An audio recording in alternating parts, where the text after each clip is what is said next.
Jadi mohon penjelasan Ustaz. Terima kasih. Iya, tradisi orang Jawa, orang Betawi, orang Sunda, ada yang disebut dengan ruwahan, benar ya? Ruwahan dari bahasa Arab, arwah.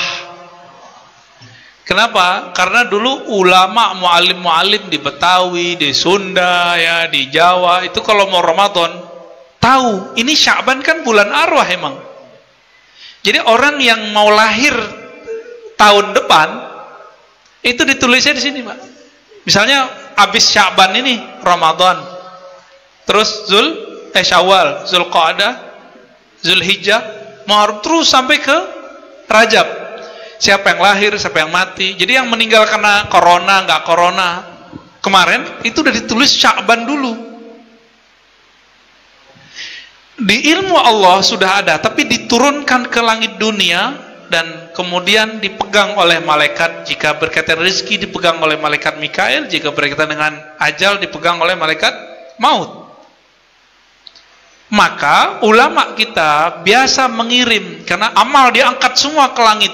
Jadi kalau boleh disebut laporan amal tahunannya secara rohani itu hari bulan Sya'ban. Kalau mingguannya Kamis. Kalau tahunannya ya bulan Sya'ban. Makanya dulu kiai kita ngajak, ayo ngumpul kita doain arwah. Ya, karena mereka menunggu selalu, ya. Ruh-ruh itu nunggu selalu, Pak. Nafsnya, jiwanya, ruh itu nunggu. Kalau ruhnya mencari lagi bagaimana kenal Allah, tapi nafs jiwa enggak, dia butuh kiriman. Kalau masih di dunia, kirimannya jangan Fatihah doang, duren kayak gitu ya, duit gitu. Tapi kalau sudah masuk ke alam kubur, mereka nggak butuh duren, nggak butuh duit. Butuhnya apa? Fatihah, sedekah kita ke orang, niatkan untuk beliau, nyampe semua. Disebutkan oleh Imam Ibnu Qayyim 29 dalil, dan beliau mengatakan ini masih banyak, bahwa amal orang hidup sampai ke orang mati, bermanfaat untuk orang mati. Salah satunya ruwahan. Maka tadi pagi saya juga bahas ini. Ruwahan ini bagian dari apa yang dibahas di kampus-kampus Islam dengan istilah living sunnah. Living sunnah itu artinya ajaran yang ada dalam hadis Nabi lalu dijadikan tradisi. Dan tradisi itu hidup. Namanya living sunnah. Biar nggak ngaku sunnah bukan mereka doang, Pak. Ya. Maka kita doakan rahmatullah ala ulama'ina as-sabiqin. Semoga Allah merahmati ulama kita yang buat tradisi ini. Ini tradisi yang sangat bagus. Bukan bid'ah. Ya, itu tradisi, ada dalilnya dan itu dianjurkan. Yang kedua, ini masih nanya aja loh malah kasumtu ya. Udah nggak usah hiraukan. Antum punya imam tadi siapa? Imam Nawawi. Imam Nawawi, cari bukunya, wajib punya. Kalau sudah membahas bab zikir, wajib punya kitab Al-Azkar An-Nawawiyah. Beli, Pak, ya. Jangan cuma online doang. Beli, baca Al-Azkar An-Nawawi. Nanti buka bab doa sekitar puasa. Ada doa sebelum berbuka. Salah satu hadisnya, Allahumma laka sumtu. Juga ada hadis yang kedua, zahabaz zama'u wabtallatil uruku wa sabatal ajru insyaallah. Dua hadis ini bagi Imam Nawawi ini digabungkan ngamalinnya, bukan seperti para amatiran dalam ilmu hadis bilang apa? Oh, yang Allah malakasum itu dhaif, zahabaz zama'u sahih. Enggak, dua-duanya dhaif. Dua-duanya dhaif. Ketika dua dhaif ini, dhaifnya bukan parah, tapi karena mursal, nggak nyambung. Jika ada dua mursal atau dua dhaif yang tidak parah, gabung jadi sahih, minimal jadi hasan. Kalau nggak namanya ahli hadis amatiran, Pak. Jadi ahli hadis itu ada yang amatiran juga. Jadi dia tuh parsial mikirnya.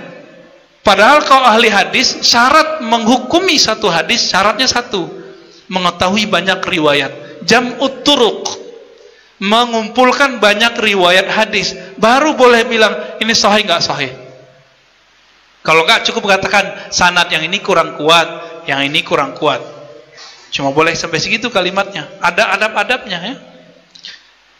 Terus Imam Abu Dawud periwayat dua hadis tersebut tidak berkomentar.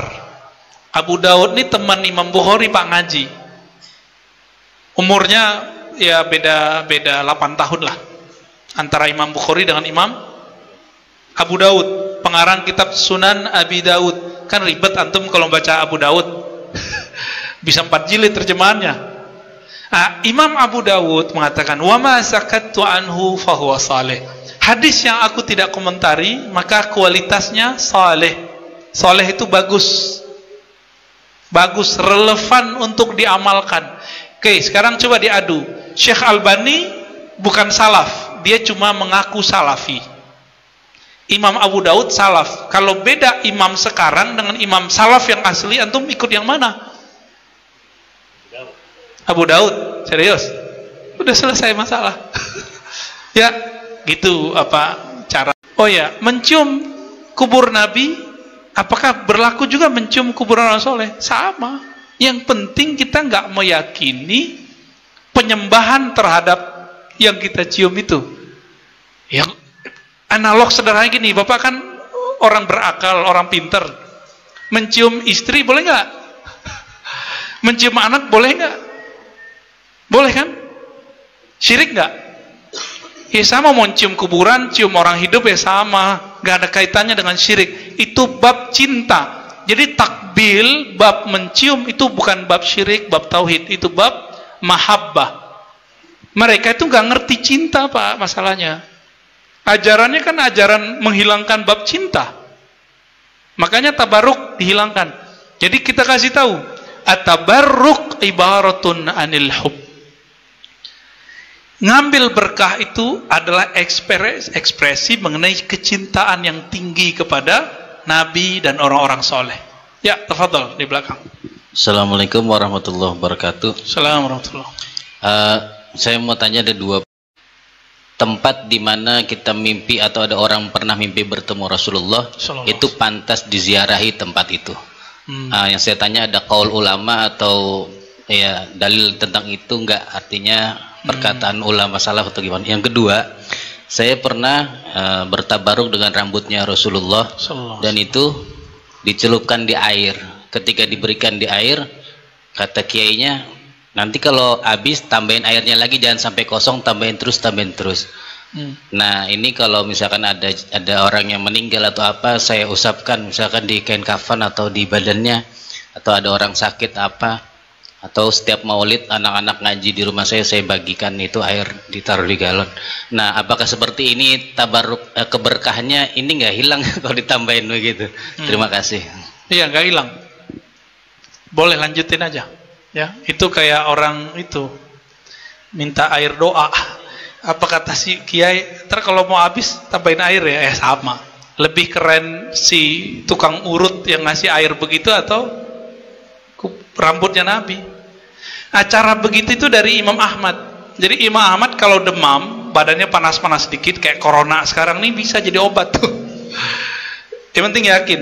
Diambil air putih yang segar, dicelup, baca salawat. Kalau bisa baca salam, assalatu wassalamu alaika ya Rasulullah.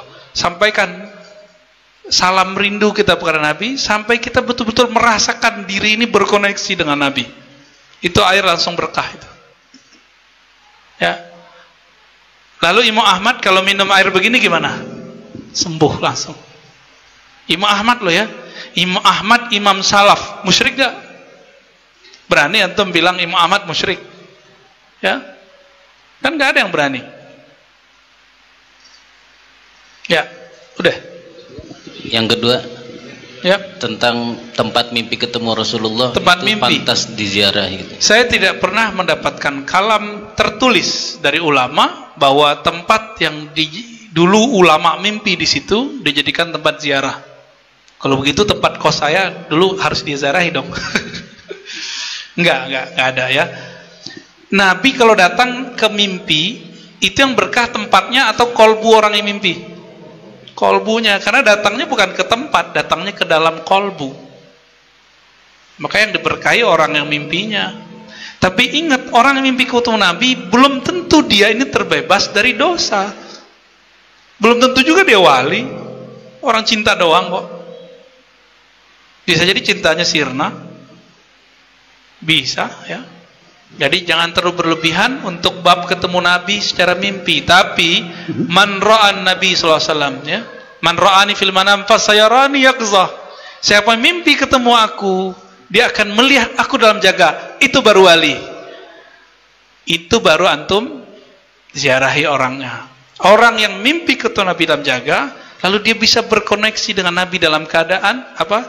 Mimpi ketemu Nabi, lalu dia bisa berkoneksi dengan Nabi dalam keadaan jaga, yaqzah. Hadis Sahih Bukhari. Itu yang wali. Itulah makomnya Uwais Al-Qarni. Makanya Nabi perintahkan Umar dan Ali untuk minta doa kepada Uwais Al-Qarni. Padahal secara kemuliaan, muliaan siapa? Ali, Umar radhiyallahu taala anhuma. Ya, silakan. Dari YouTube satu ini dari Ibu Sarah. Bagaimana memahami akidah yang selamat buat kami yang sedikit ilmunya supaya tidak tersesat? Apa yang harus dilakukan?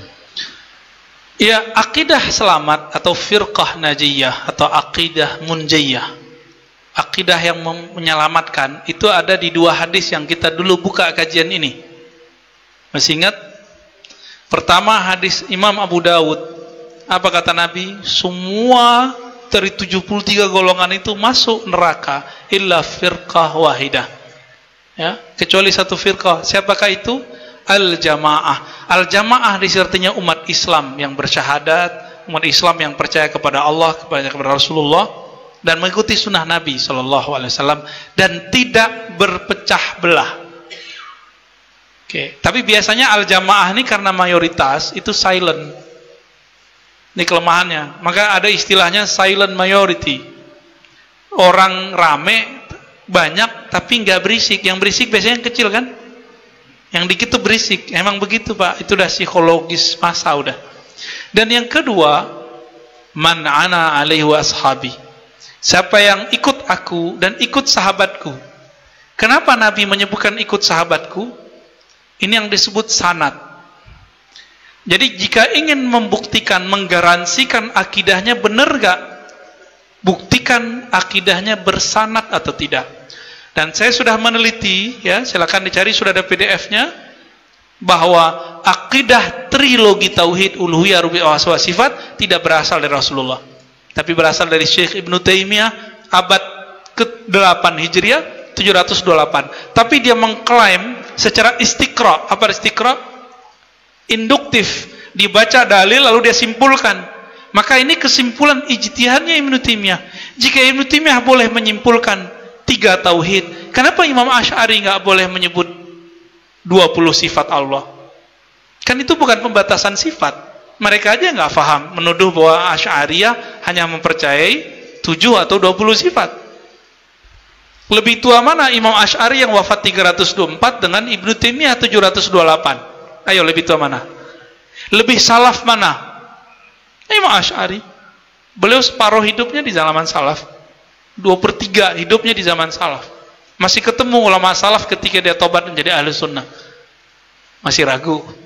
Ya, masih ragu. Ke laut aja.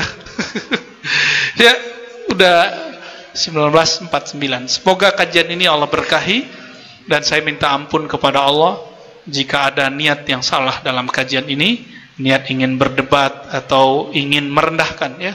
Saya minta ampun jika itu terbesit dalam diri, dan semoga Allah memandang kita dengan pandangan yang rahmat dan ridha. Amin ya rabbal alamin. Dan menjadikan akidah kita akidah yang najiyah, munjiyah, akidah yang selamat. Allah marhamna walidina wa masyayikhana. Allah, ya Allah, rahmati kami, rahmati guru-guru kami, rahmati orang tua kami, rahmati orang yang hadir malam ini, rahmati orang yang hadir qalbunya bersama kami, rahmati orang yang merindukan Engkau wahai Rasulullah. Allahumma salli ala nabiyina Muhammadin al-Fatih lima ughliq wal khatim lima sabaq nasirul haqqi wal mustaqim wa ala alihi haqqa qadrihi wa miqdarihi al-azim. Rabbana atina fid dunya hasanah wa fil akhirati hasanah wa qina adzabannar. Sallallahu ala sayyidina Muhammad walhamdulillahi rabbil alamin. Jika umur panjang kita ketemu lagi. Assalamualaikum warahmatullahi wabarakatuh.